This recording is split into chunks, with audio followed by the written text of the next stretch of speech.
Hey guys, Sinza here, and welcome to another Shadowlands Alpha video. So in this video, we're going to go over the Druid Covenant abilities, starting with the Kyrian one. So the Kyrian one is a pretty unique one. It's going to take a little bit to explain this one. So it's called Kindred Spirits, and it's the casting range don't really matter, but basically you form a bond with an ally. So when you use the ability the first time, it'll bond you with your target. And for every minute, you can use the ability again to give you a 10-second buff. And the effect is different depending on your partner's role. And it grants them an effect based on your role. So let's go ahead and use it. So I'm going to go through the different roles. It's either healer, damage, or tank. So you can also bond with yourself. So it's not a worthless ability as a solo player. So as a healer, you focus on your bonded partner. So 50% of all healing that you deal will go on to whoever you bonded with. So since I bonded with myself, 50% of all healing will be done again on myself. And since I am also the partner, then the healing partner any healing they do will be 50% onto you as well. So as a solo person, you're not getting an extra effect basically. It's just default. So this is good to use for groups. And again, the there's two different buffs. There's your buff, and then there's the buff you get for your partner. So if let's say you're a healer and you use this on a tank. So what would happen is you would get the healer part of the buff whenever you activate the ability. And again, this is only when you activate the ability. It's not constant. So on a 1-minute cooldown for 10 seconds, as a healer, 50% of the healing you do will go onto that tank. And then since they're a tank, they will get a different bonus to where 50% or no, not 50%, a portion of the damage that you take will be going on to them during that time. So let me just go ahead and show you the tank real quick.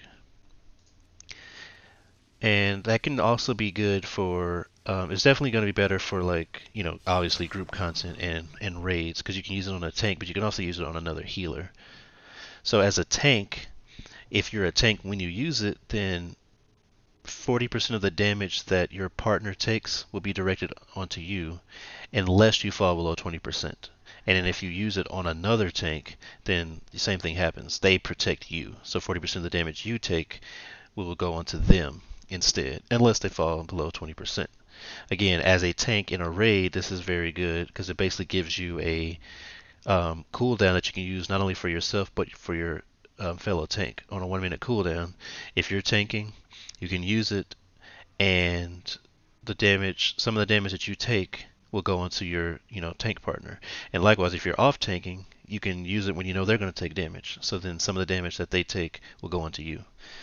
And again, if you use it on somebody else, for instance, so like if you're a tank and use it on like a healer, you'll still protect them when you use it. Any damage, 40% of the damage they take will go onto you, but then 50% of the healing they do will go onto you. So it's kind of confusing when you are using it on yourself because you can't see the different bonuses. But that's why I'm going through each of the specs so you can see what the actual bonuses are.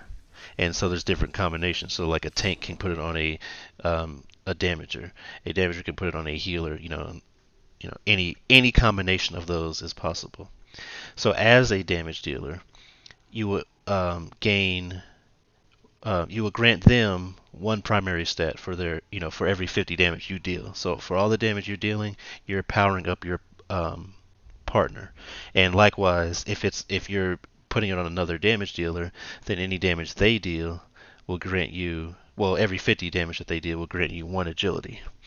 So that's a pretty big buff. It's basically another DPS cooldown. And what's interesting is, which I'll show real quick, as a damager, you actually can put this on yourself. I'll go ahead and start this combat. And you actually get the effect twice. So you can see the buffs up there. So yeah, it's pretty interesting. But it's basically just, an extra cooldown. But you can, use this as a damage dealer. You can use it on like a healer, for instance. I'm just gonna go die here because I was not actually prepared to fight. I just wanted to show the combat. I'm just gonna kill myself. Um, so as a damage dealer, you can use it on a healer so that any damage you do um, will give them, primary stat. So that's still good for non-damage dealers. It's good for, healers that, to make them heal better. The tanks um, be able to mitigate more damage and so on. So this is definitely, I know this was a long explanation and I know it's kind of confusing, but there's many different ways you can use this bond. You choose a partner, put the bond on there, and then whatever your role is and whatever their role is will determine the effects. So it's pretty weird, I would say, but it definitely has some, potential. And there's a lot of different ways you can do this. So I can definitely see this ability, you know, when used correctly, can do some really cool things. It's a great cooldown for any spec, basically. The Druid Night Fae common ability is called Convoke the Spirits, and this calls upon the Night Fae to channel a flurry of 16 Druid spells and abilities over 4 seconds, which will cast Moonfire, Wrath, Regrowth, Rejuvenation, Thrash, Rake, Shred, and Ironfur, and it does it on the appropriate nearby targets favoring your current spec. So if you're a Pharaoh Druid, it'll favor using, stuff like Rake and Shred. It's very clear that the Druid abilities, most of them, are more like support in nature, or at least you can get the full benefit in a group. But let's see what it looks like. So as you see, it's just a channel thing, and it does all those different um, spells. It's kind of cool to see that flurry of abilities. It's not my favorite one. It's on a 2-minute cooldown, but you know, there's definitely situations where that can be pretty cool, and it's another one of those where I kind of want to test it out in other content. Alright, for the Necrolord, we have Adaptive Swarm, 40-yard range, and on a 25-second cooldown. Now, what this does is it'll command a swarm to either heal an ally or deal damage to an enemy over 12 seconds, and it increases the effectiveness of your periodic effects by 20%. So, great if you're a, druid healer, because they, most of their stuff are hots, so really good for the dots that boomkins have, and especially good for the Pharaoh Druid, which is what I mostly play. Also, upon expiration, it'll travel to a new target within 25 yards, and it'll alternate between friend and foe. So, just go ahead and see what this looks like.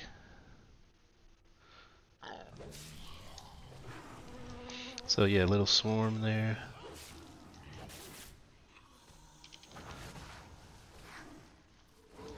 Did not seem to though. Oh, okay. I see what's going on here. So that yeah, that's a good thing to see. It's only when it expires, not when the enemy dies. So if the enemy dies, it won't go to a new target. But luckily, it's only on a 25-second cooldown. So it actually looks kind of cool. You see right there. And based on most of the... I'm not going to see if it'll expire. Oh, no. Oh, it did. See, now it's on me. And I can go to another person. Oops. There we go. So, yeah. It's kind of nice. It's very random though. As you see, it's over there. But yeah, it's actually kind of cool, and I can do it on another one while that's up. So yeah, this actually is really good. This might be my favorite of the Druid spells, covenant abilities. Yeah, it's a short cooldown, does damage, makes your dots better. Actually looks cool for a Necrolord ability. So yeah, this is really good. Okay, so for the final covenant ability for Druid, we have the Venthyr ability, Ravenous Frenzy. It's on a 3-minute cooldown, and then for 20 seconds after activating this, Druid spells you cast will increase your damage, healing, and haste by 2%, and it stacks for that full 20-second duration. However, if you spend 1.5 seconds idle during that time, then you will be stunned, it'll end the effect, and you'll lose 3% of your health per stack of frenzy. So you definitely want to make sure you're constantly attacking. Just moving will not count. So let's go ahead and activate it. And now we're going to attack. And so you can kind of see that it's stacking up. You know, that's really good. It looks cool too. I like the way the effect looks. And it just keeps going up. And it's nice because it's haste and damage. So you see, even jumping, I got stunned and then lost health. So it is a very punishing ability. Definitely, absolutely not good for